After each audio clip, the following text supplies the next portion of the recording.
Siguro po yung common mistake na napapansin ko sa mga SMEs natin, yung mga small medium enterprises natin, yung inconsistency. Yung kung kailan lang makasulat. Yun ang pinakamalaking mistake po. Kasi ang bookkeeping talaga is very crucial kasi dyan talaga manggagaling yung financial statements mo, anong status ng business mo. Ngayon, kung initially sa bookkeeping mo hindi na maayos, well, paano mo matatrack? Yes. Nandito lang lahat sa utak, kabisado ko to. Hindi siya ganun. It doesn't work that way. Well, yung yung VAT, nakakatakot kasi pag inisip mo, 12% yung rate niya. Pag corporate ka na lang, tapos VAT registered ka. Oo. Kasi yung iba, agad sila, nadi-discourage pag naisip nila na VAT. Intimidating siya kasi baka dahil yan na yung notion na nagsalin-salin. Hindi marami talagang business owners na takot sa BIR.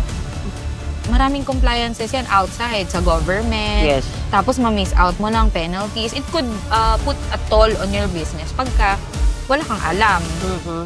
So I think the very moment you realize hindi mo kayang i-handle, hire na.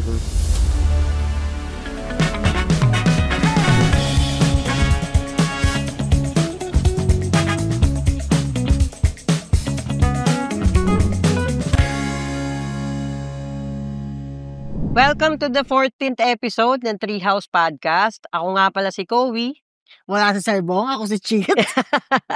And today, syempre, meron naman tayong bagong bisita at mga importanteng tao to sa buhay namin at sana sa inyo din makapagbigay ng mahalagang mga impormasyon. Welcome natin si Ma'am JM. Pakilala ka naman, Ma'am. Hey! Hello po, ako po si Bini JM. Bini pala. Bini pala gusto. Hello po, my name is JM and ako po ang CEO and owner ng JMG at Work Accounting and Bookkeeping Services. Ayun, accounting, bookkeeping, and services. Yes po. Ano pa? Yun lang? Ano po ba ang gusto niyong malaman? Love life, sana agad ikikwento ko. Kailan ka ba nag-asawa talaga? Hindi po, maaga akong nag-asawa. Pero in terms of career, I've been an accounting manager dun sa corporate po for about 8 to 9 years po before I started my own business. Actually, yung business ko po, pandemic business siya.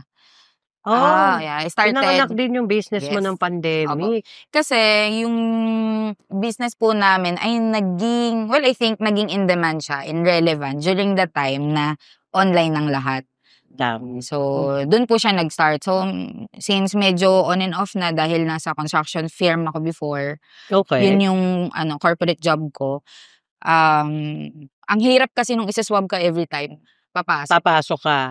Hindi kayo nag-work from home nun? Nag-work from home din po, pero kasi pag accounting ka, kailangan ka talaga dun Meron kang budget, magsasubmit ka ng budget, paano yung sweldo ng tao, yung mga ganyan po. Kayo rin naghahawak dun sa yung mga sweldo? Approval po kasi. Gagawa po yung payroll manager namin, isasubmit sa akin for budgeting, tas ako naman ang magre-relay everything kay owner. So, ganun po yung sistema niya. So, hindi rin talaga kaya na hindi ka magpupunta doon. Ganun. Saan yung work mo na to? Ayoko na po yun. Hindi, Manila ba to or Bulacan? Bulacan base. Pero mababait po ang aking mga previous bosses. Yes, previous boss. Wala kang talagang negative remark. And marami talaga akong natutunan dun. At nasa construction ka din, ha? Yes. Construction yun? Opo, construction engineering firm siya po Actually, may architectural. Medyo marami po yung pinasok ng boss ko kasi very adventurous siya in terms of career. So, I think also, doon din, nakuha yung confidence. Tsaka most of yung kung ano yung ina-apply ko sa clients ko, doon din galing. Kasi marami talaga natutunan doon. Ganun po siya. Tsaka yan nung, magigi din talaga sa, when it comes sa inventory, ang real estate kung sa construction, ha? Actually, opo. Ko compare kasi kami, sa lupa lang what about, ngayon pa lang naman kami papasok sa construction, if ever. Ano masasabi mo doon? Well, in terms of accounting, construction kasi one of the hardest talaga i-account. Kasi, yes, una, maraming mga timing differences yan. Tapos po merong mga, for example, yun lang raw materials mo nagbabago-bago. Tama. So, So, from time to from time to time. magpapalit ng Tapos prices. po, ang difference kasi dahil accountant ka, you deal with numbers. So, you have to Tama. present yung reports. For example, meron kaming tinatawag na costing analysis, standard costing, kailan favorable sa amin bumili ng materyales, Oh, kailan ayan. Kung favorable. anong season na Yes, mura opo. ang ganyan materyales. Tapos, though on and off yung business talaga ng construction, kasi di ba po pagka rainy season, mahirap talagang makakuha ng contracts talaga niyan. Medyo. So, yan ba ang mura? Yung rainy Pag season. rainy season or baliktad? However, hindi po kasi ang problema mo naman with that, yung ubos ng pera mo with your labor. Direct labor. Oh, Kasi hindi mo sila pwedeng pakawalan. Kasi tama. mahirap naman din po on your human resource na magkuha ng ano. Syempre, hahanap yan ng trabaho. Tama. Yun po yung mahirap. So, magpapatrabaho ka. Kaya lang umuulan. Yung accomplishment reports mo, medyo delayed. May mga ganyan.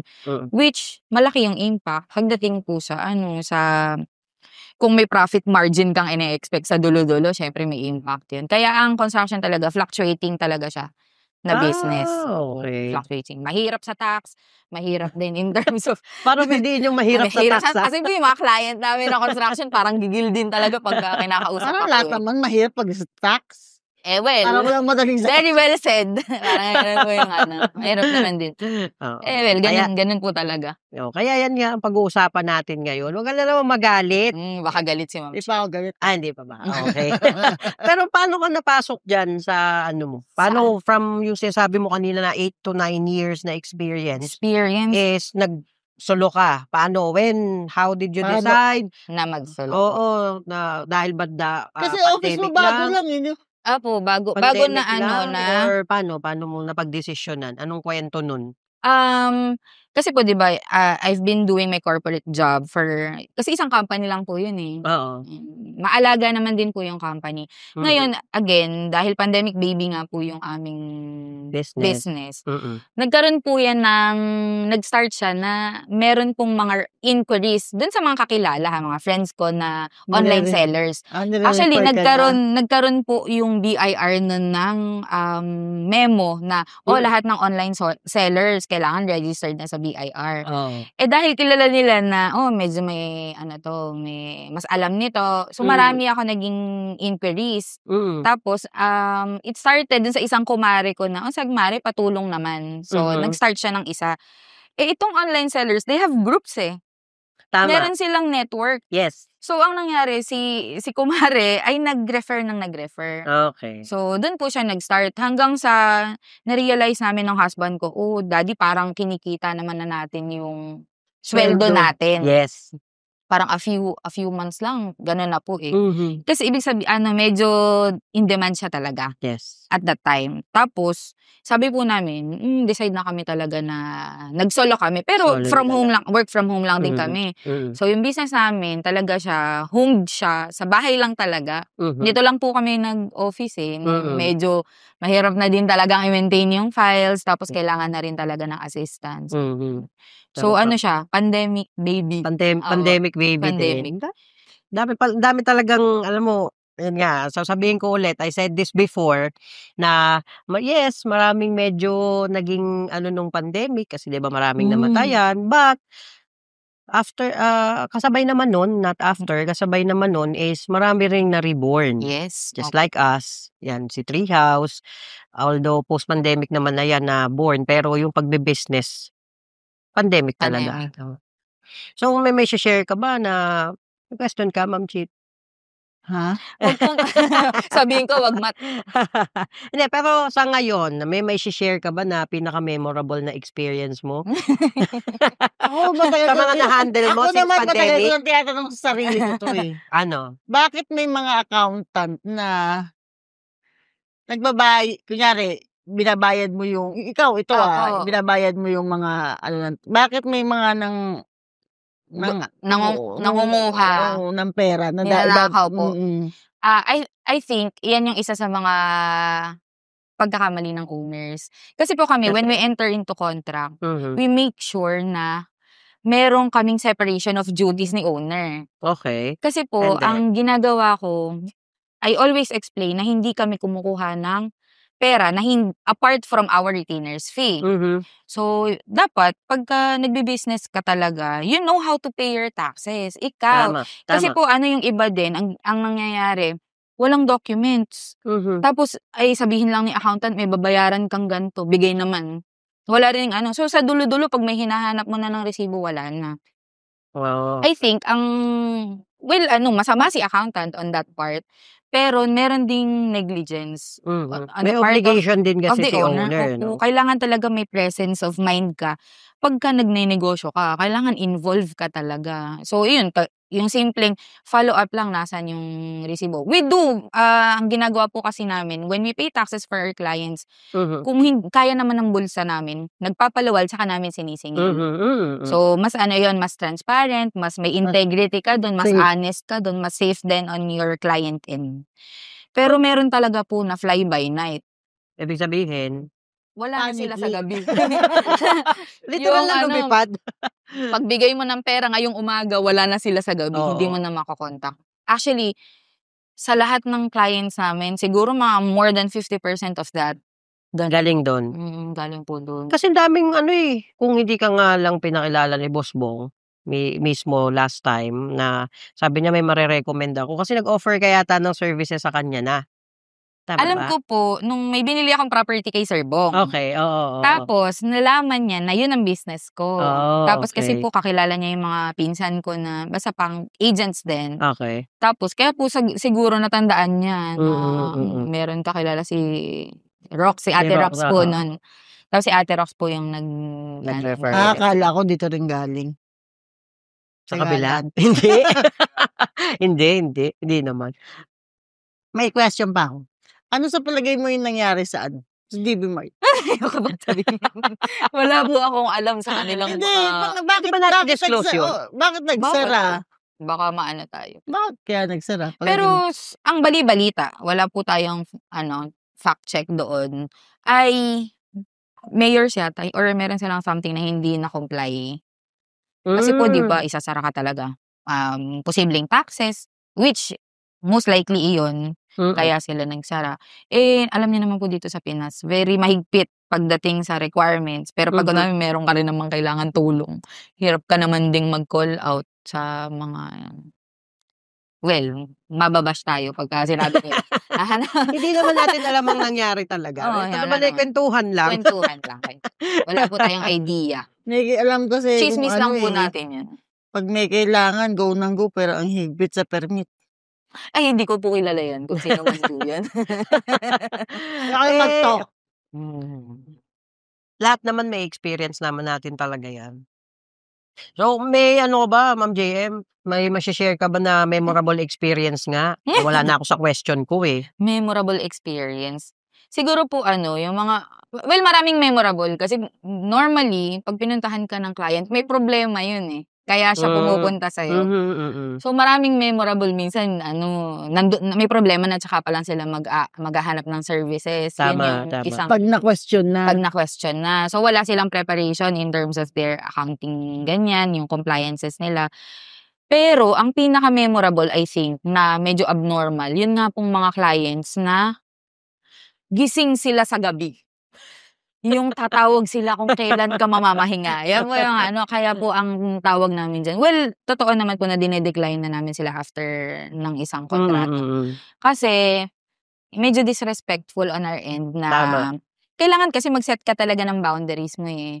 Kasi pagka hindi, kainin ka ng negosyo eh. Di ba po? Totoo. So, meron ganun. May mga client na magko-call out sila, 11, pero pag tinawagan mo yun ng morning, hindi ka naman nila sasagutin. So, ganun, yun. Pag ganun, decline na namin yan sa sunod. Pero ako, ipagtanggol ko yan, although hindi naman ako nagko-call out sa'yo ng gabi, ha? I'm sure ako dyan. Ako, minsan, isang beses lang. Pero naman, hindi kasi po, parang naman. benefit of the doubt, hindi naman kasi siya yung call na about yung halimbawa, wala naman kasi kaming urgent, yung wala namang problema in terms of, minsan problema nung nung kunwari meron siyang kapitbahay na may problema, tatawag siya sa akin ng 11 or 12 ng gabi para itanong lang ang gagawin. Pwede mong bukas muna ako tanungin. Minsan Yun po nga. ganun eh. Akala ko naman sariling business. Kasi kung ako minsan, sa amin, ako, ganun. Minsan gabi talaga Oo, gising gabi ko eh. gabi ka talaga, pinsan nagwo-work yung mind mo. po. So, siyempre pero ako, I keep that in mind. Kasi ako din naman na kung may nagtanong sa akin na client namin, siyempre business-wise, hindi ko rin sasagutin ng gabi. Opo. Kasi, siyempre, tama yun eh, you have to set non-negotiable boundaries. Ganda. Ano naman. Hindi, totoo yun. Totoo yun. Kaya, yun, na-share ko lang. Natutunan ko kasi yun eh, non-negotiable boundaries. These are my non-negotiables. Yes. Pero ikaw, may funny or unexpected client story ka ba na may share? Wala pa, huy. Pag naiisip ko po, well, since yung mga client nga pumupunta sa amin nang may problema na, usually yan, ang problema sa tao, yun sa mga staff po nila. Away ng away, nagjowaan yung mga staff ko, ano gagawin ko? Minsan Nagkabitan ako. ganun. Sakot nyo ba yun? Minsan hindi nga. Kaya nga po sinasabi ko, malapit na ako maging counsel. Guidance counselor na ang trade ko. May ganun. Iyan, isa sa mga memorable ko, ma'am, anong gagawin ko? Kasi yung isa kong staff, may asawa to pero parang ginujowa niya yung ganun. So, hindi mo rin alam. Paano sinasagot mo pag ganun? Hindi mo nababara na, problema ko po ba yan? Hindi ko po kaya. First, okay. Sabihin na, ma'am. Ako ihirap ko doon, Ma'am Jay. Sasabihin, ay teka po, may ipapaharap ako sa inyo. Hindi ko po kaya yung ganun eh. Ang sinasabi ko lang po, pag ganun, pag hindi mo na kayang i-manage, mag-issue ka lagi ng memo. Wag kang papayag na ma-jeopardize ka. So, daanin mo sa documentation. Mag-memo ka na, hindi acceptable yung mga ganitong ethical behaviors mo. So, ganun. Pero alam mo kung ano sagot dyan? Pag sa susunod na may na-encounter kang ganyan, kumuha ka ng HR mo. Dapat. Opo, ganun. HR lang mag-aano dapat nun, hindi naman ikaw eh. Baka kala niya HR ka na din. Ginawa po nila akong all around. Ano tawag dito? Shoulder to cry on. All around, gano'n. Ganun po talaga yung negosyo. Sa ngayon, ano ang pinakamalaking challenge na hinarap mo sa karir mo? Career? Well, millennial po ako ba? Millennial kasi represents. Grabe yung I think po kasi na-realize ko tayong mga millennial, very idealistic. Niyo po yun? Parang, what do you mean idealistic? Mataas ang standards natin. Okay. Mataas ang standards. Tapos, very tayo, achiever. Yung parang kailangan marami tayo ma-achieve. Ang naging, ko po doon, dilemma. When I had my business, ito pong accounting services, kasi redundant yung job. All you have to do is yung aralin kung may memo na bago, ganon. So, ang naisip ko, ito na ba yun? Yun po yung biggest challenge ko. Ito na ba yun? Is this everything I have na? Yung okay na ba ako talaga dito? Well, stable yung job. Totoo po yun. And it pays well. Lalo ngayon, ang daming nag-open ng business, diba? At saka marami pong opportunities talaga. Lahat ng tao gusto yung magnegosyo. Yun po yung naging fear. Stuck up na ba ako dito? Wala na ba akong kayang hanggang gawin? dito ka na lang ba? Yes, ganun po. Tapos, ang ginawa ko doon, kaya po nag-take ako ng masters, mga ganyan. I take lessons na, okay, sige, para lang may stock ako. Tapos, siguro po yung I tried na sagutin, napansin niyo pa doon sa mga Facebook page, I tried na sagutin yung problema nila. Para, magkaroon din ako ng yung parang lumalago ka. Kasi pakiramdam mo, pa rin. ito na lang. Kaya po ako, I can honestly say na nai-enjoy ko talaga yung conversation with clients. Kasi nga, kaya ka ginagawang cons. Kaya nga po, guidance counselor ako. Ikaw naman pala, ang kaya lang, hindi po siguro sa ganun sense. Yung meron kasi talagang, si Sir Kowi, pag kinakausap ko siya, walang bola. Kasi di ba po normally, kaya lagi ako nanonood ng video niya ni Ma'am Chit. Kasi nga, may inputs. Okay. Minsan gusto mo na rin mag-podcast. Paano ba ito gagawin? Yung mga Hindi mo try. Ayun kontakin mo yun. Ayun Pag pumagaling na ako. Hindi, at least may first-hand experience ka na ngayon. Ganun Yes, lang yes. naman That's kasi why I said yes. Kasi sabi ko, kailangan kong lundagan. So, I can grow. Parang ganun po siya. Ako, hindi pa rin makapag-podcast mag-isa eh. Pero kayang-kaya mo, Ma'am Chit. Ikaw. Oo nga. Tarayan mo Di ba silang pag may lahat. post ako nakasama siya, yun pa yung mataas ang Tsaka, views eh. po. Di ba? Maano Siya, siya, oo. makarisma. Kita mo? Ma'am Chit, idol nga kita. Okay, tama. Talaga! Love mo lang si JM.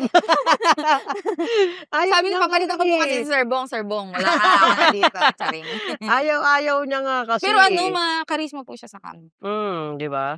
Nag-try kami yung mga tungkol sa narcissist, nung hindi pa tayo sa TikTok lang naman yun. Sa TikTok lang Parang- kami. Kasi katulad ng pinost ko kanina, di ba dati usong-uso, kasi kaya sobrang toxic ng workplace di ba? Dahil sa mga ganong tao na parang feeling nila, Entitled. ako lang magaling. Ako lang, yes. lahat kayo sa baba ko. Ganun di ba? Self-righteous. Yes. Usong-uso yan. Pero feeling ko ngayon, hindi ko alam kung dahil nakaligtas na ba ako doon. I mean, nakawala. Okay. Pero, I don't know if it still exists sa corporate. Siguro, no? Kasi tayo, Sok naman medyo po. Sok naman. nasa labas na kasi tayo opo, noon. kasi, Parang, Diyos ko, sa'yo, siguro, enough na sa'yo 9 years. Ako nga, 15 years Tsaga talaga doon di ba?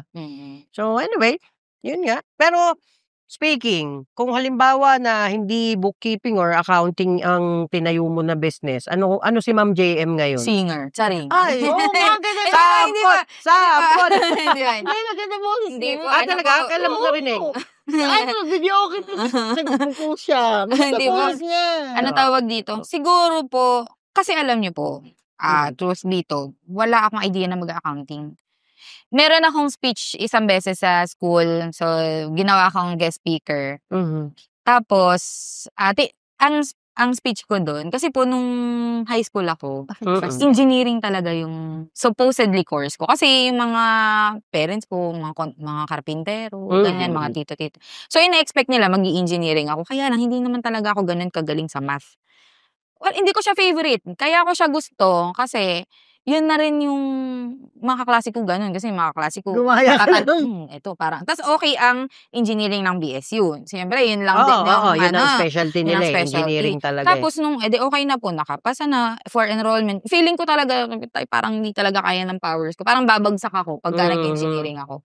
Tapos, accounting? Kasi po may mga offers na ako before. Kasi pagka graduate ka na may honor, hindi naman sa nabanggit lang, may honor ng high school, may offers ka talaga sa iba't ibang school. So, may mga na-visit kami na school, tapos sabi ni tatay, nag-work na siya niyan sa cooperative.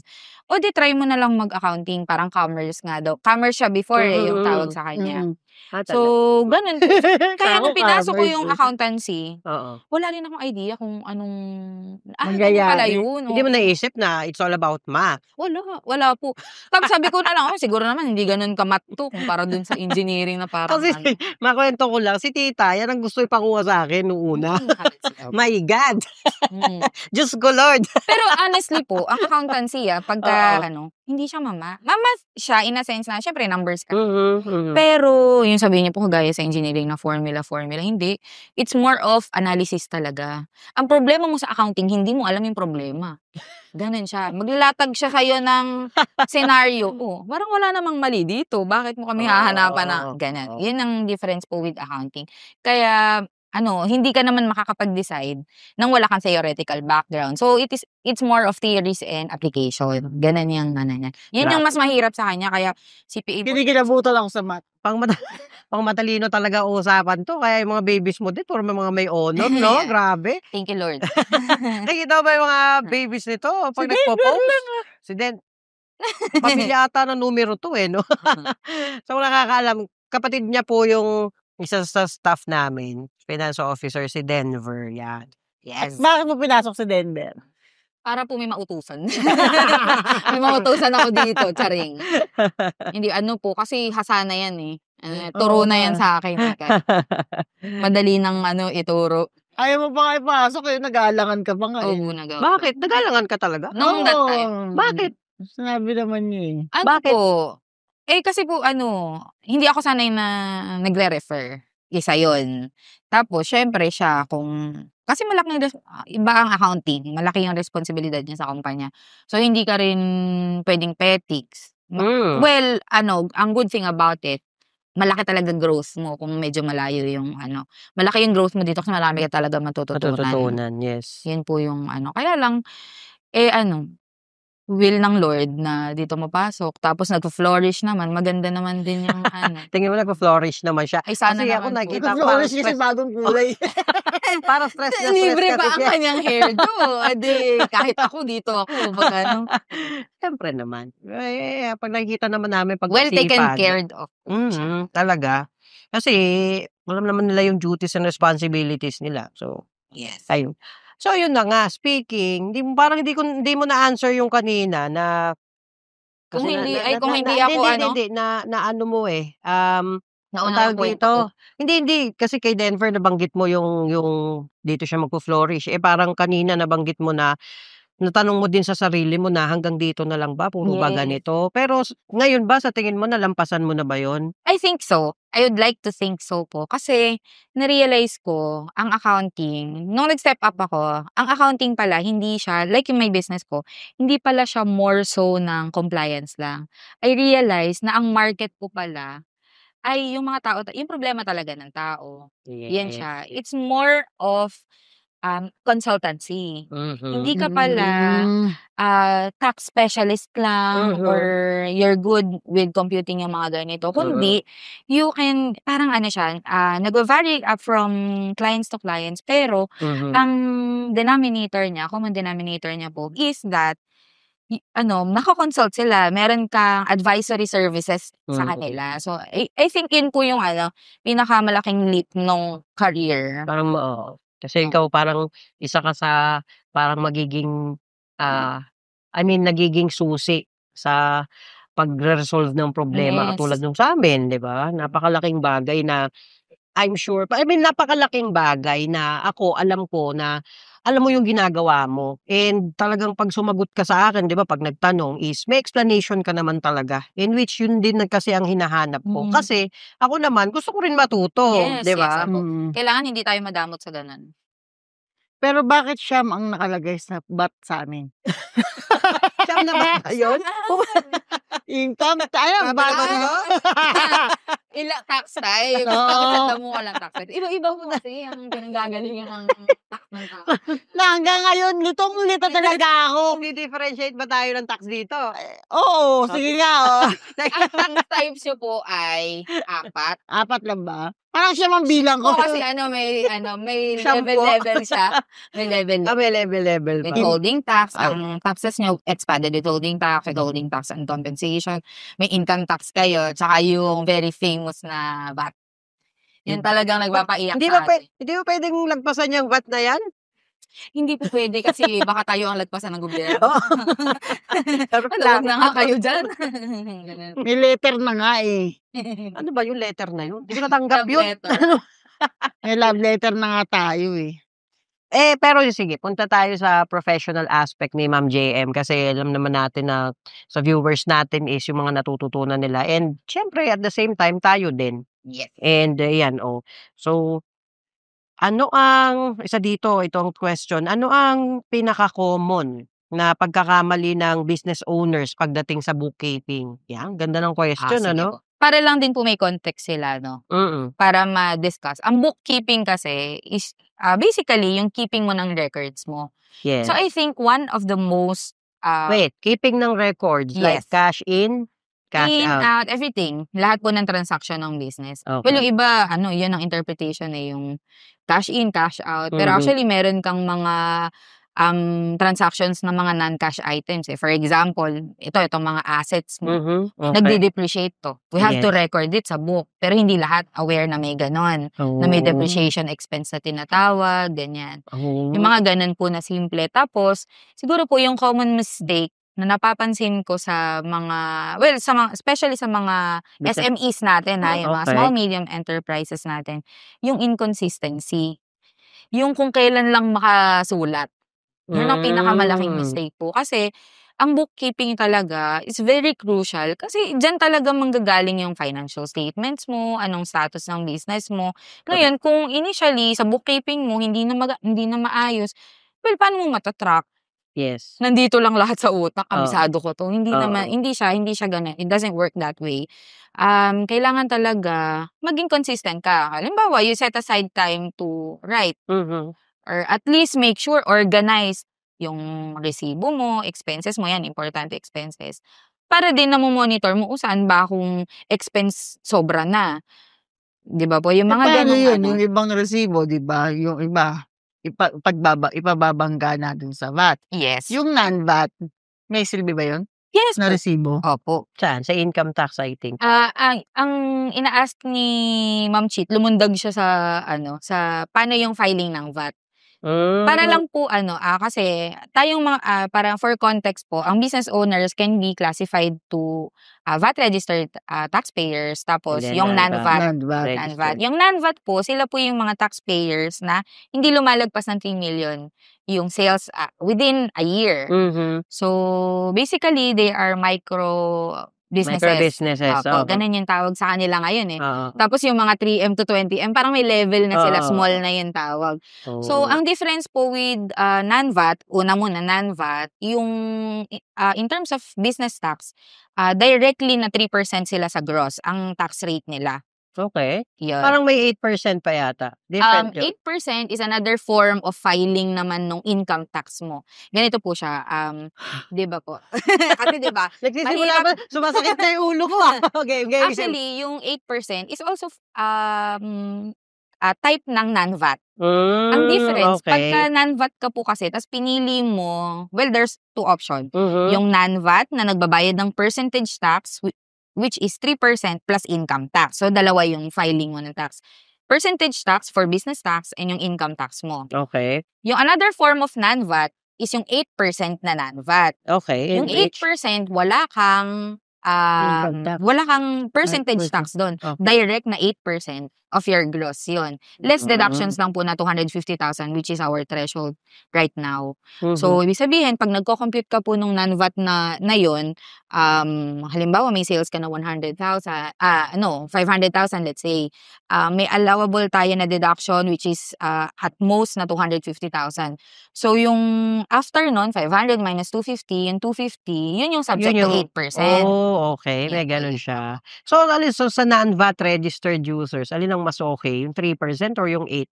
Halimbawa ako, given, wala naman akong alam na na kahit na ano diyan, alin ang papapili ang isa-suggest mo na kunin ko? Ako po, for professionals, Mhm. 8% agad. Oh, Yun ang okay. pinaka-safe. Mhm. Kasi po itong non-VAT with percentage tax, 'di ba po 3% ito lower. Ang Mm. difference, kahit na dalawa yung type of taxes niya, yung percentage tax at income tax, dito pumapasok yung kung registered sila sa Department of Trade and Industry, DTI, merong Mhm. available na incentive ang DTI, which Mhm. we call yung Barangay Microbusiness Enterprise. Mm. Pag naging Yun part ka yata yung ng ano mo, no? BMBE, Oo, yung pag BMBE. part ka ng BMBE, exempted ka sa income tax.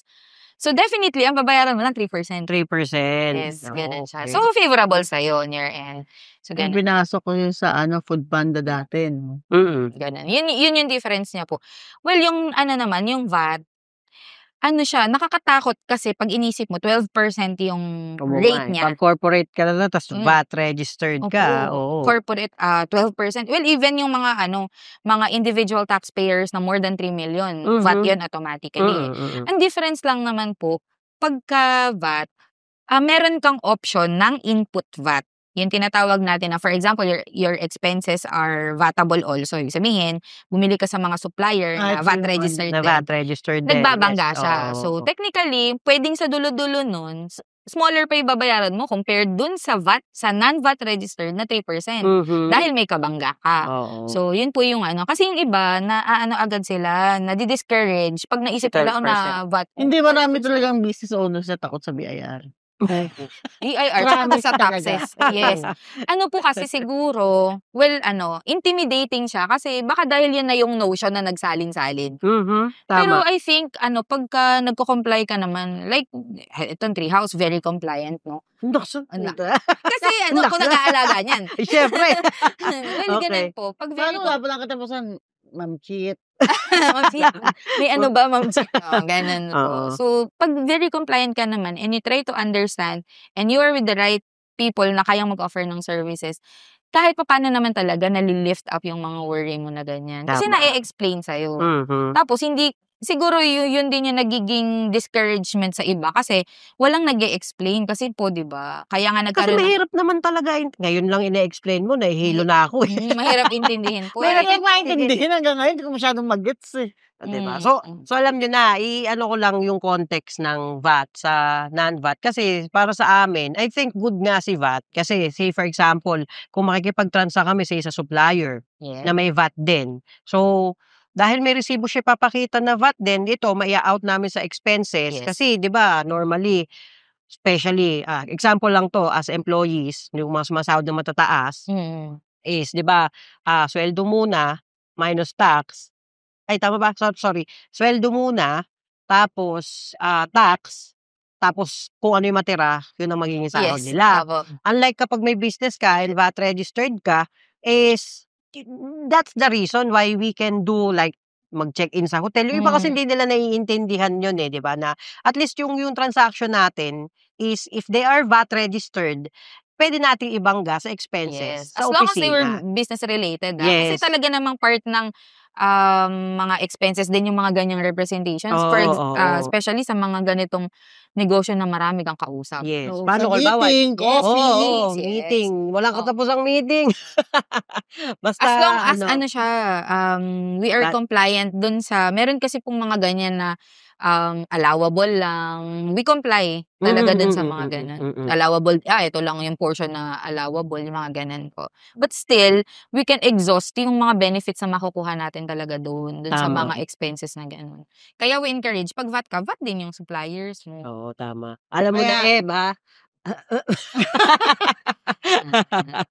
Mag-VAT daw Ayun. po kayo. Hindi, ano naman nga kasi yun lalo especially dun sa mga ano yun, yung 3M pataas kasi siyempre na-imagine ko na din kasi 'pag titignan ko yung mga, resibo ng restaurants, Jollibee nga vatable, eh, 'di ba? Opo. 'Pag ano, 'di ba, Starbucks, nakikita ko na, eh, na ngayon nakikita ko na yung ano niya, Bakit yung silbi. school Kasi non-VAT? ano po? Yung ibang school Kasi non-VAT sila. baka School. po hindi umaabot sa threshold. Pero yung school po kasi na hawak namin non-VAT, hindi sila umaabot Oo nga, yung ano non-VAT nila, lahat. yung sales nila a year sa ano po, sa 3M. Kasi Mga iba piloto yata nag-aaral dun, non-VAT. teka lang, kasi yata 'di ba yung iba parang non-profit. Organization Oo. po yung, hindi, kasi kagaya po ng co-op, hindi sila subject to to business taxes. Wala silang VAT, wala silang percentage Pag tax. nagtayo ang may kunyari nagtayo ang treehouse ng foundation, another ano yun? Another po. Kasi po ang vina-VAT, ang tinataksan dun is your yung activities na involved, hindi yung purpose ng organization. Yun yung nagiging po doon. Hindi kasi yun yung initial plan na if ever na mag-expand si Treehouse is magkaroon kami ng sustainability department in opo. which talaga naman na hindi naman pwede na kami-kami lang and I know yung importance kasi yung pagbibigay sa community. Yeah. Hindi Give naman back. tayo Hindi naman kami makikiresibo sa kanila. Oo, wala nga. diba? Wala sila. So, yun ang purposes din kung sakali. Sige, talon tayo dito. Ano ba, minsan naguguluhan na din karamihan, pati kami. Ano ba ang difference ng bookkeeping sa accounting at kailan dapat kumuha ng bookkeeper or versus accountant sa isang company? Okay po. Versus CPA. Okay po. Well, yung bookkeeper, basically, ang ginagawa niya talaga, yung recording. Okay. Recording ng transactions, ganyan po, yung daily transactions, ganyan. Mhm. So, meron siyang consistency in terms of ng work niya, no. Ang accountant kasi medyo broad po siya. Pwede siyang mag-bookkeep, pwedeng minsan po consultant, ganun po yung it works that way po, eh. Parang for me, ang difference po nung pag accountant ka, kasi ang goal mo talaga is to make your owners informed. Ibig sabihin, may influence ka sa decision making. Yun po. Pag accountant ka, pwede ka nilang tanungin, Miss JM, ano bang better option? Pag bookkeeper po kasi per se, not unless yung bookkeeper talaga, well, I Is think marunong at nakakaintindi. is marunong at nakakaintindi. Oo. favorable yun sa kumpanya. Pag accountant po kasi, medyo mas broader yung scope niya, mas iniintindi niya na, hindi lang ito, pwedeng may tatamaan ba kaming ibang department? Paano ba yung magiging effect nito sa mga tao ko? Kaya po ang accounting kasi, ang tawag namin diyan, language of business. Kung maaano niyo po, si Denver kasi ang lagi kong galit diyan, kailangan ang numbers mo nagsasalita. Tinitingnan ko pa lang dapat ang numbers mo nagsasalita na. Yan laging pagalit ko diyan. Kasi po gano'n, sa mga nakakaintindi, 'pag kasi nakita namin yung, let's say, yung ginawa ni bookkeeper, for example, yung ginawa ni bookkeeper. Ang difference with accountant, nase-set niya na sa utak niya na, ito pala yung financial status namin. Si bookkeeper kasi puwedeng lang, binu-bookkeep Literal lang, na literal na sulat naglilibro lang. lang siya ng Ito, transaction. oo. Si accountant, 'pag meron siya talagang knowledge, she can transform yung records na yun into reports na puwedeng maging tool for informed decision making. Yun talaga ang goal namin, maging kami, backbone. Accountants are backbones of business, kaya Tama. siya yun tawag sa kanya. So, I think yun po yung main difference. Tapos, about the question, kailan ka dapat kumuha ng accountant or bookkeeper? Well, I think it depends po talaga sa situation. Kung halimbawa, may budget naman to hire someone or to outsource, might as well. Lalo kung hindi ka maalam dun sa parte na yan ng Tama. kasi po, very risky kasi nakita niyo naman po, pagka accountant, maraming compliances yan outside sa government. Yes. Tapos ma-miss out mo lang penalties. It could put a toll on your business pagka wala kang alam. So, I think the very moment you realize hindi mo kayang i-handle, hire na. Tapos, in terms of bookkeeping po, pagka medyo mahirap on your end to hire, marami namang available alternative talaga. May mga nagtuturo sa YouTube. Meron ding be open-minded to accept talaga. Kasi kailangan talaga open ka na matuto. Kasi pag hindi, hire ka na. And that's additional expense on your end pero kung willing ka naman, Well, para sa akin hindi expense yun. Kasi Yes. kung ako, Diyos ko, nung nagsisimula kami, talagang ayaw na ayaw ko ng accounting. But siyempre, sabi nga, ang magic talaga is nandun sa bagay na ayaw mo gawin. Yes. So, nung una, kahit na ayoko, pinagpupuyatan ko yun, yung konting expense sa Kumusta? notaryo, 'di ba, sa papel, sa bond paper. Kulinti ka ako, liit-liit nito yung ballpen, 'di ba, nililista mo Ililista mo isa-isa. yes. Tapos yung pumasok na pera sa'yo. Siyempre nung nagsisimula kami, I do all of it, Tsaka, pero Diyos ko Lord, ang accountants Lord, po Lord. talaga, by nature, ako I'm speaking on my experience. Pag accountant ka talaga, medyo very, perfectionist. Kasi kami, kunwari, 0.05 ang nawawala. Hanapin namin yun. Oo. Kasi baka may nagkamali kami na record. Ganun po Oo. siya ka-crucial. And it matters sa amin, on our end po. Yung mga ganoon po na, Ano daw masasabi mo, Ma'am Chit? hire ka na lang. So, Ma'am Chit, hire lang to ng hire Hire ko kayo pag kailangan ko Pero mga kung Lescos tsaka Arc of Beauty kay Ma'am J. Bahala ka dyan sa mga inventories dyan, ha? Pero ayun, ano ang top 3 accounting principles na mare-recommend mo para naman sa mga small business owners? Katulad nun, nagkaka-start pa lang example, si Arc of Beauty, o small, tutusin, ano pa lang siya talaga, small business pa lang po. talaga siya. Anong mare-recommend mo sa kanya? Kunwari, kausapin mo si Ma'am Chit. Ma'am Chit. Yes? Hindi po ako, basically, ang pinaka-importante again, yung record keeping. Kailangan consistent doon. Tapos, yan yung one suggestion talaga. Be very mindful of yung in and outs ng cash mo. Kasi ang cash mo, ang pinaka-importante talaga na asset mo. Pagka wala ka ng pinaglalaro ang cash, wala na yung negosyo. Basically, ganun. So, pinaka-importante talaga yung tracking Numbers, of your in and outs in terms of cash flow. Tapos, isa pa, na accounting principle, I think, wala na akong isip. Hindi, rin, Sige being lang, mindful lang. pagdating sa compliances. Kasi very important. Means, yun nga po yung sinasabi ko, pagka wala ka ng compliance dun sa mga government agencies. For example, yan, BIR, DTI, SEC. Minsan, may mga hidden nga yan na compliances na hindi mo alam pagka hindi mo rin naman inaaral. Iyan ang importante. Be mindful dun sa mga government compliances. Kasi minsan yan ang nagpapasaraw eh. Pagka hindi mo alam, tapos Hindi, katulad nung yung Hungry Unicorn, di ba? Yung Hungry Unicorn, sabi ko, yung dating business mo? Doon sa bahay lang. Bahay lang yun eh. Tapos ganun po siya, pag napabayaan mo siya, yung negosyo na nai-register mo, nagpapatong-patong ng penalty, no? Yun yung hindi alam nung Kaya nga, iba, akala nila. close. Dapat ilipat muna sa akin, saka ikaw magko-close. Pag gusto nyo po dito. Pero pwede naman na direct doon pag meron po tayo na doon. Nauutusan doon. Yes. Sa Valenzuela kasi yan. Also, yung last, Okay. be mindful of your budget. Yan na lagi kong sinasabi talaga. Pagka wala kang budget, ang cash flow mo fluctuating lang. Alang direction yan, wala. Nakita ko na po yan sa mga clients. Kasi minsan, porque may cash ka, kala mo may pera ka pa. Tama. Pero wala na pala. Kasi nakaset aside na supposedly yun. Kung wala kang budget for setting aside all your expenses and all your creditors, mga obligations mo, ang ending, Kaya yung sweldo ko, sweldo ko. Napakahina pa eh. Yung sweldo ko, pinapasweldo ko sa kanila. Kailangan nga kasi may budget yun. Ganun talaga nagsisimula na business. You have products eh. Unlike pag services, even if you don't have puhunan, sa services, ang puhunan mo, sarili mo. Laway lang. Yeah. Sabi, natutuyuan man daw ang laway. Inom ka lang, okay na ulit, no? Ganun talaga. Kaya lang, services din yun. Kaya lang, yung nagsaservice.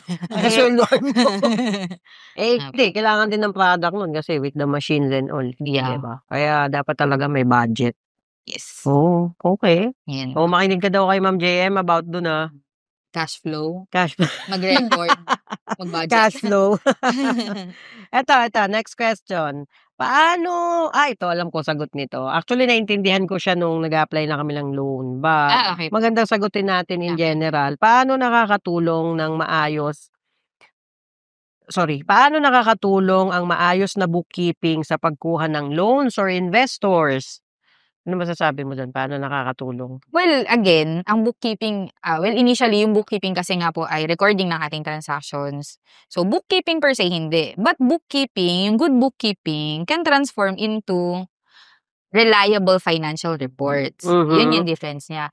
To which, doon nagde-depend yung mga nagbibigay naman ng loan. Pag nag-a-apply ka. Pagka, yung financial statements nito are very good. Ibig sabihin, you have high assets, maganda yung equity ng business. Kasi yung loans, normal naman yan. Yung mga liabilities mo, normal talagang parte ng negosyo yun. Pero pag nakita nila na, yung equity naman nito ay malaki dahil resulting from your good bookkeeping, well, mas malaki yung chance mo talaga na maka-loan. Tapos, pag maganda yung bookkeeping mo, definitely, mas maganda yung mga decision making na magagawa mo dahil your financial reports speaks well. Di ba po? Dahil yan yung language ng business mo. That's the very reason why I always say na accounting, language ng business yan. So, it speaks, dapat yung numbers mo nag-speak na Kasi ganun din nila i-assess yun. Ganun. Pero sa experience mo, sa 9 years na experience mo, ano ang magandang percentage na sabihin mong okay si business when it comes sa net profit? Net is naalis na lahat ng gastos, yung natira kay company. Net. Yung parang for dividends po. Filtered na masyado sa net. Well, ako, like yung always advice ko kay Sir Kowi, always set aside for contingencies. Kasi yun lagi, magnenet ako after contingencies na. Okay. So, I think, pag hindi naman ganun ka, again, ang laging end goal natin, ay ang laging po natin, panuntunan, ay kung ano talaga yung desire natin when we establish the business. Of course, meron tayong in mind dyan na fino-foresee na, gusto ko yung pera ko kumita doble. Ibig sabihin, may nilulook forward tayo. Okay.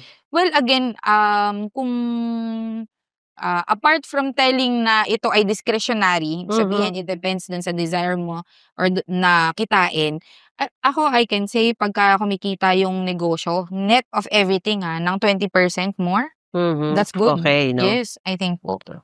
18 to 23% ang Based lang sa study. Kasi ano bang negosyo yung 50% ang kita mo? Parang Para pwede kayo, ano. pero hindi po imposible. Pwede kang mag-real estate, like Oo. yung sa atin, real Oo. estate ka, nag-a-appreciate yung value niyan eh. Mhm. Yung cost mo ngayon, by how many years, Mas mataas na. Nga lang, you have to be patient. Pero, hindi imposibleng kitain. Yun po yung Tama.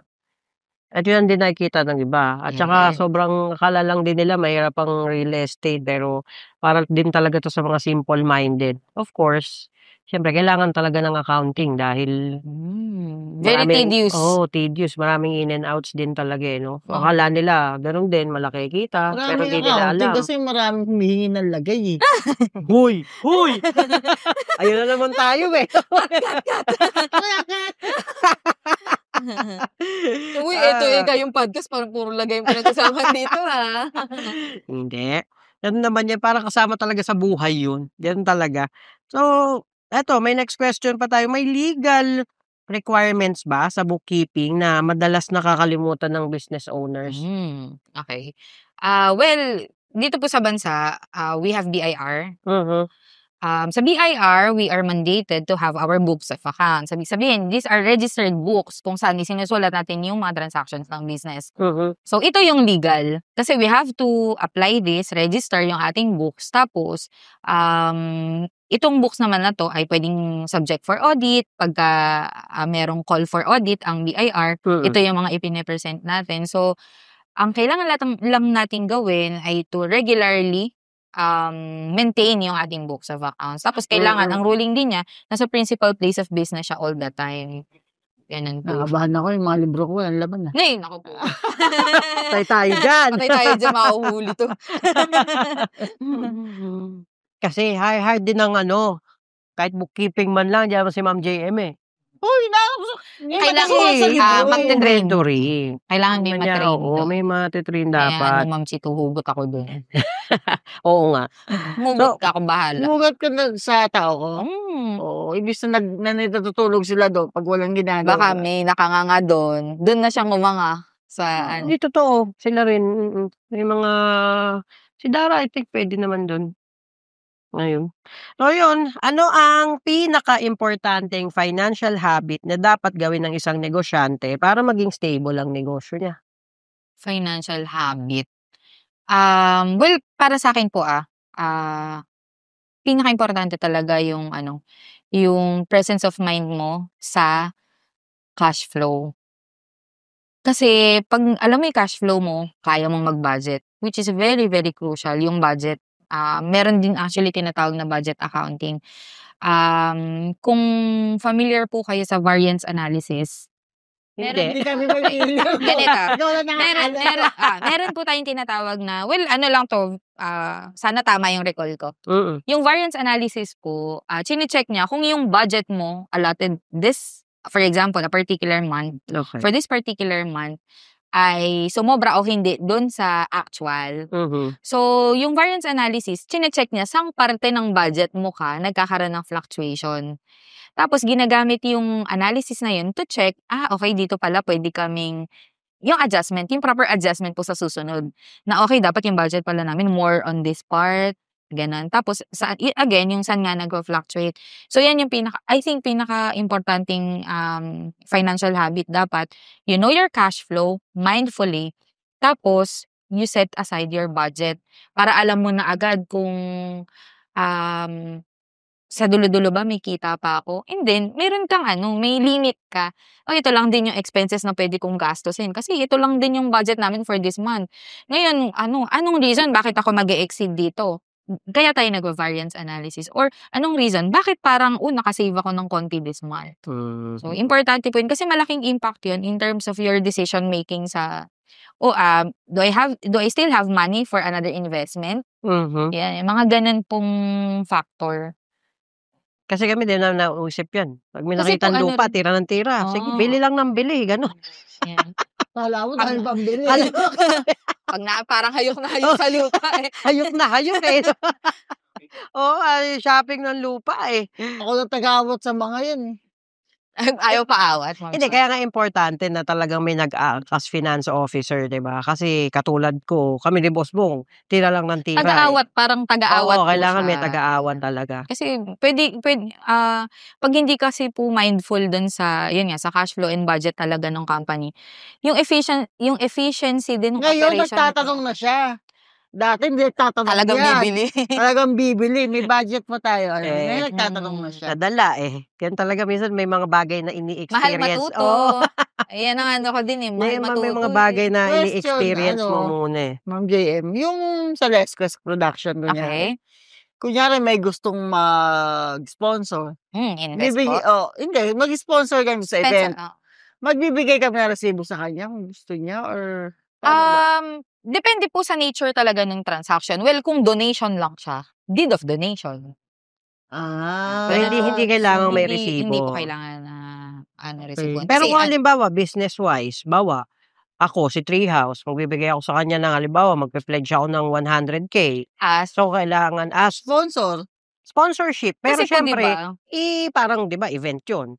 Okay, as parang part of their marketing. Oo. Ngayon, kung ganun po yung nature ng transaction, if what you meant po ay halimbawa may magdo-donate sa inyo, in return ay ima-market niya sila, dapat mag-issue ka ng resibo because that's the services you offer.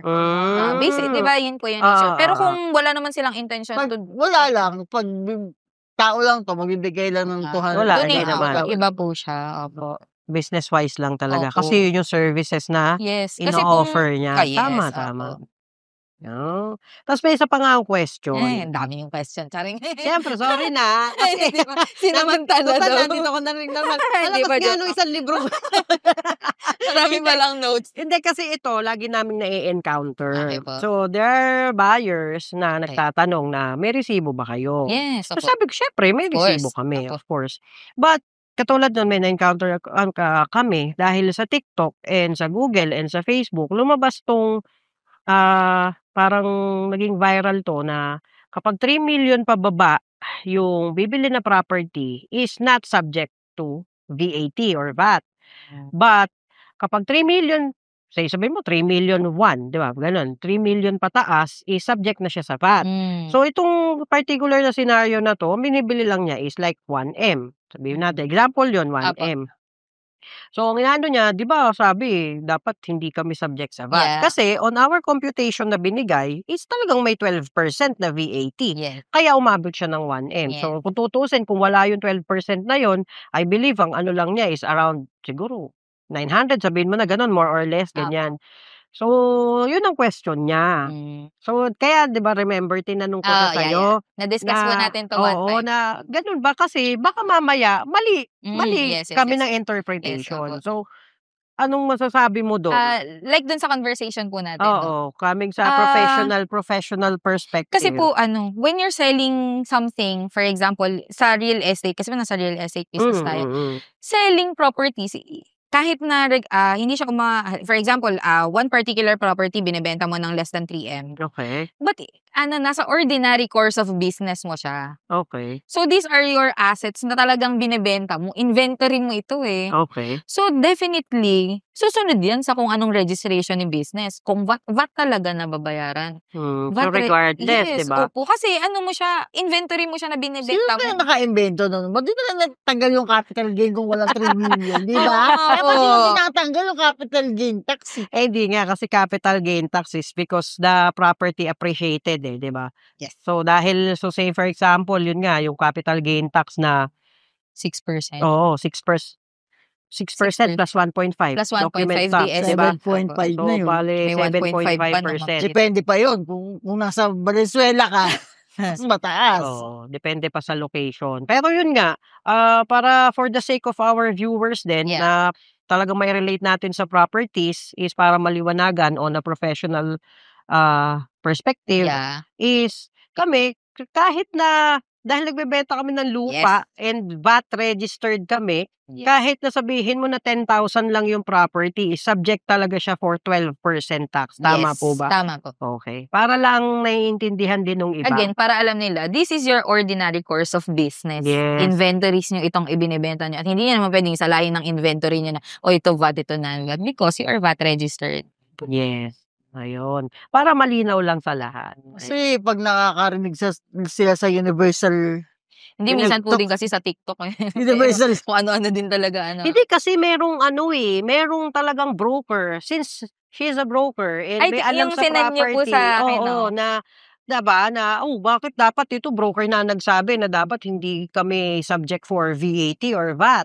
Hmm, Paano 'yun, bumibili sila ang opo. trade talaga is buy and sell ng properties. So, Mm. paano 'yun? We are compliant on wow, ulitin ko, we are compliant on May gigil. oo, may gigil, no? Opo. We Pero are yun po talaga, as per BIR ruling talaga, if your assets might as well bumili na lang sila ng personal sa ng kita iba. niyo po pagka kunwari ikaw owner. personally bibili Wala. ang binabayaran mo lang naman capital gains and di ba po? Oo, wala Because namang iba. normally gagamitin mo yung family home, Yes. hindi siya Oo. for Oo, for yun business. nga. Hindi ka negosyante na nagtitinda. Mhm. Kasi ang difference, negosyante itong nagtitinda na ito ang negosyo niya. Mhm. So again, ito yung ordinary na course ng business niya. So definitely, kung ang sabi ni BIR ay VAT registered ka, susunod tayo doon. Ganun po Ayun, yung malinaw na po 'yun. Sana sa nakakapanood hanggang dito sa huli,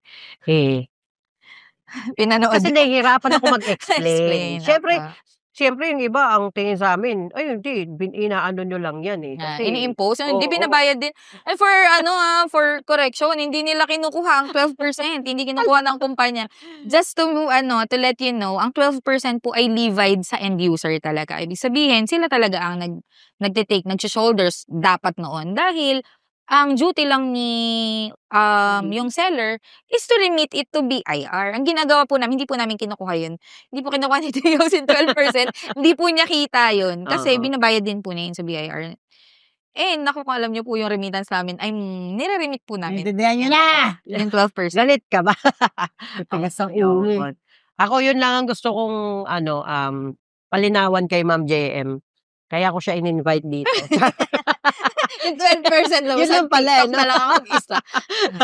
Hindi. Siyempre para, madaming shares and po. ako, siyempre pag nag-browse ako online, yun na normally yung mga nagiging problema. Siyempre, aside sa properties na investment naman talaga, yun nga, at least nakakapag-share tayo at naiintindihan din ng mga end user, di ba? Ng mga bumibili. Bakit nila kailangan magbayad ng tax? Yeah. Ng VAT. And for your information, sabi nga ni Ma'am Chit, ang impression niya, shampoo ang which is kinorek ni Ma'am JM ilan? 4 lang. Four Which is different expanded withholding tax, Okay, expanded withholding tax, withholding tax and compensation, withholding tax and compensation, income tax, income tsaka tax, po yung value-added saka tax. yung value-added tax. Nagva-vary siya depende sa negosyo. Pero sa Treehouse kasi ganun. Parang iyon na yung at most ng type of taxes. Meron isa kasi final tax pero ano yun naman yan, pagka may mga dividends na dinideclare. Usapang dividend. Wag yun, hindi mo kasi hindi natin, malaman nila, singilin tayo ng tax. Oo nga, kaya singilin hindi natin tayo. dinideclare. Ayun. Binalalabas natin wala tayong dividends talaga. Tapos sa BIR, kasi yun nga, magandang napag-usapan natin yun, yung capital gain tax, which is 6%. Yeah. Estate tax, ang dami pong klase ng tax. opo. Estate tax, which is 6% din. By the way, matatapos na yun ng, sabi, June 2025 for amnesty. Opo. Pati yung real property tax may amnesty ngayon. Meron Opo, yan. di ba? Sa munisipyo. Ayun, Mga real munisipyo. property tax sa munisipyo naman Sayang yun. avail nyo, no? Sir Kowi. Yung Alin? mga tax amnesty, no? Sana ginagamit nila ngayon, no? Yung mga naka-miss out magbayad ng amilyar. Oo This nga. is the time na Oo. magbayad kayo. Yung amilyar, lalo yung mga Opo. Kasi di properties ba po ng mga na-miss magulang out na nyo. natin yan? Instead of paying penalties, you just have to pay yung basic na lang yata. Alis na nila yung penalties. Sayang. Kailan yun? Hanggang, I don't know kung hanggang June po, pero hanggang June March. din ata. Pero Sa tatanungin ko. Pulilan kasi hanggang June meron kami June. dun yung sa husband ko. So lalakarin namin yun, naalala ko tuloy. Pero dito din po alam ko nagbigay sa Malolos. Meron. Na-avail ni Kati yun, di ba? Na-avail nung isang kaibigan Valenzuela ko. ba? Okay. I think so. Baka naman po general, no? Lahat Pili ko general Kasi yung amnesty sa BIR, yung yung estate tax nga, up until June 2025. Okay. So, marami Yung kasi may mga estate. nagke-question na tanda mo nagpunta tayo sa conference. May nagtanong din na yung property na magulang niya Opo. patay na. Sabi ko, you need to settle na yung estate tax Yes, habang may right ano pa. away. Oo. Ang pinaka-importante doon yung mga pumipirma. Oo. Kasi pag nawala, hahanapin mo talaga sila Oo, for tama. extrajudicial settlement na document. Oo, yan. Extrajudicial Marami settlement. din nag-aaway sa pirmahan na yun. Na lumalabas sa mga May isa lang na hindi pumirma, away na eh, no? Totoo po yun. Ganun siya ka-tedious. Agawan ng lupa. Patayo ng pamilya. Laro nga daw ng pamilya yun. Pero hopefully in this generation, tulad yan, Diyos ko, may mga nag-o-offer naman talaga like us, mga developers na Mag-ayos sa papel. mag-aayos ng papel, Wow. installment, di ba? Na no need naman makipag-agawan na if you can buy on your own. Yung maliit na Oo. amount ngayon for the next 5 years, di ba? Iba na Totoo din yun, iba Sa Manila talaga. daw kasi 25 hectares lang pinagpapatayan pa. Oo, ngayon Sa lalo Manila, grabe naman per square ang bentahan doon, 100,000 mahigit. Laki pa. Diba? Sa Cubao, mga Sa Manila 120 kasi na. ganun na eh. Dito Pati, sa di ba- atin, 7 to 10,000 pa lang, diba? Pero yun, mahal na tayo dun sa 10,000. 10% Grabe pa yun, 10% lang. Sa Valenzuela lang, 35,000 na sa amin.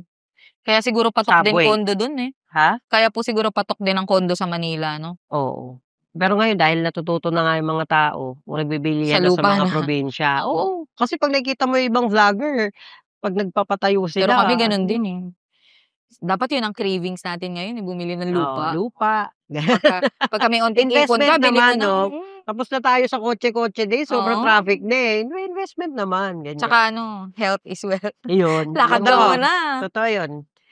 Nga. Day ano na ako dapat? As of this moment, dapat day 32 na ako eh. Nga pala, Sir Kobe. Kalagnat eh, sorry na. Bukas na ulit. Sarap sana Ayun. mag-jogging. So, yun nga. Thank you so much, Ma'am JM. Madami kaming natutunan. Meron po ba? Oo naman. Ewan ko sila. Kayo ba meron? Na-stress lang yata si Kuya makinig sa akin nung ine-explain ko eh. Kasi banatan mo ba naman ng variance analysis? Nakaka-stress Naluka. talaga. Ayun. So, Nasusukot salamat. na ako sa si Ma'am Jit na vertigo.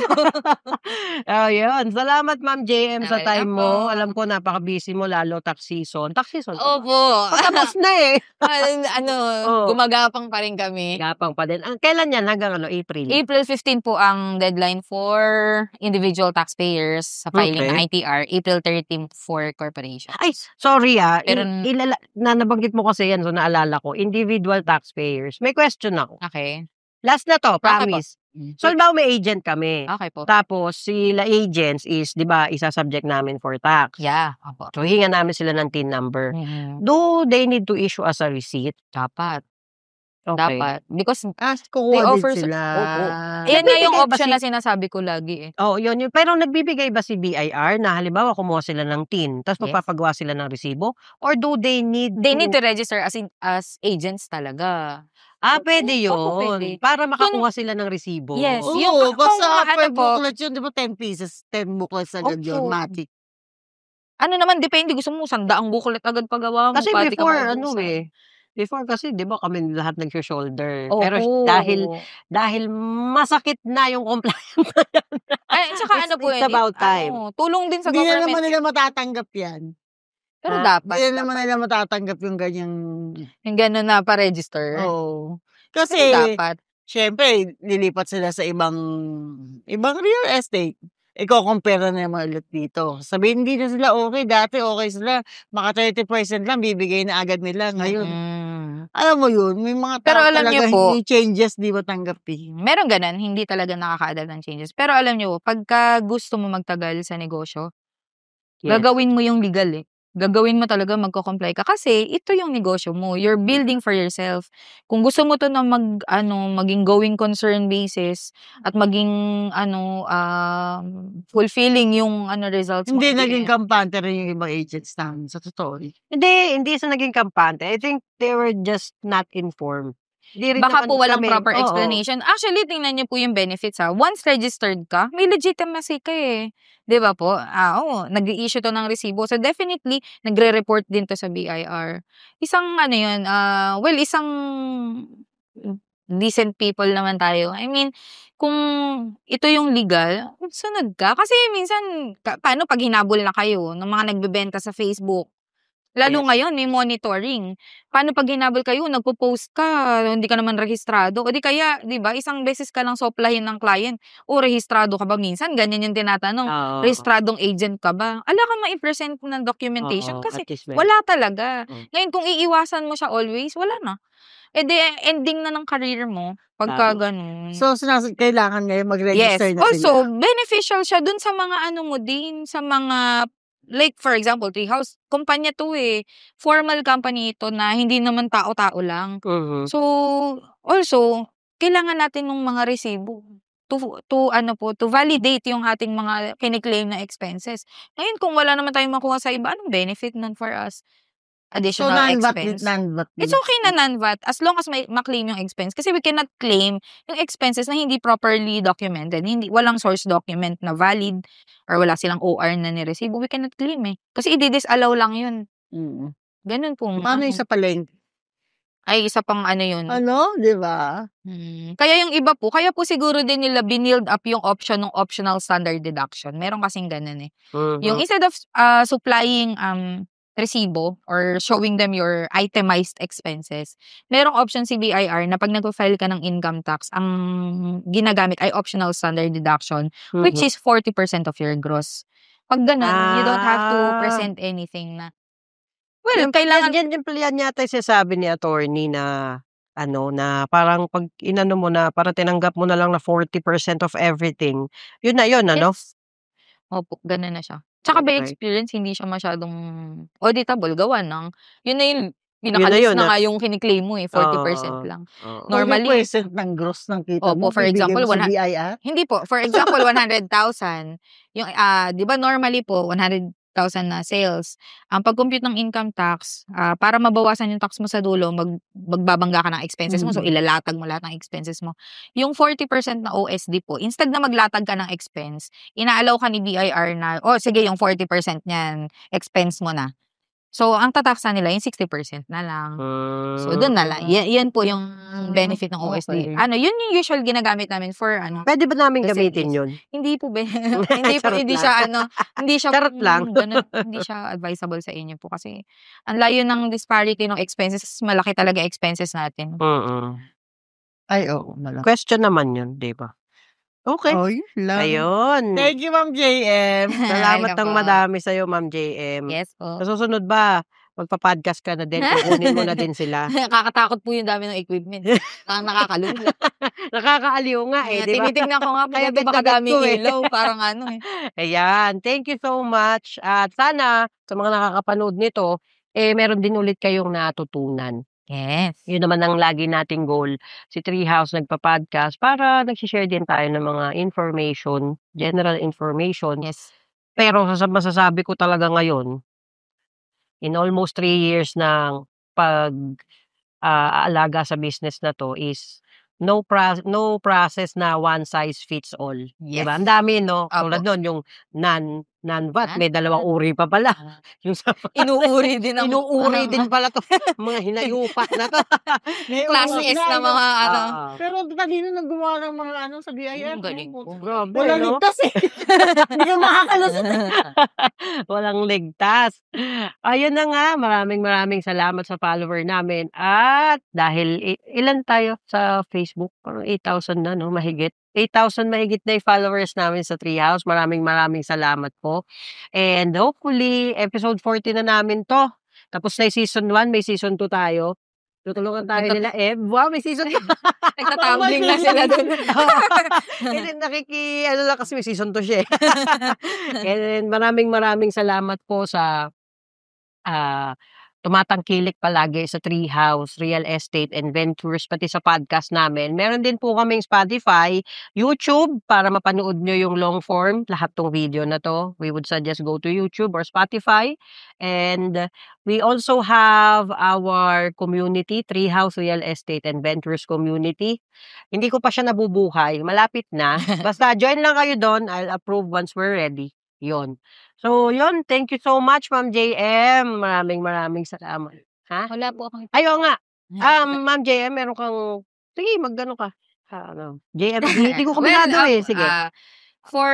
If you need assistance po in terms of bookkeeping or accounting services, we are located here, JMG at Work, Accounting and Bookkeeping Services. Located po kami dito sa Santo Rosario, Malala City, Bulacan. Taga Yan po. Malolos din si Ma'am JM. Yes, PM nyo lang din siya. Yung Chika page, nyo lang po sa page oo, namin. yung page niya. Ano yan? JMG Yun din po, JMG at Work. at Work. Yan. Page Okay. sila sa JMG. Ayun. Thank you so much. Once again, ako nga pala si Kowi. At ako po si Chita, wala si Boss Bong. Wala po si Boss Bong, absent. Sa susunod, nandito na Boss po siya Bong, ulit. namumuro ko na nakaka-absent na. Sabi mo, Ma'am Chit, malapit ko na siya palit. Malapit yan, palitan ni Ma'am J. Ayun. Thank you so much. Ay po.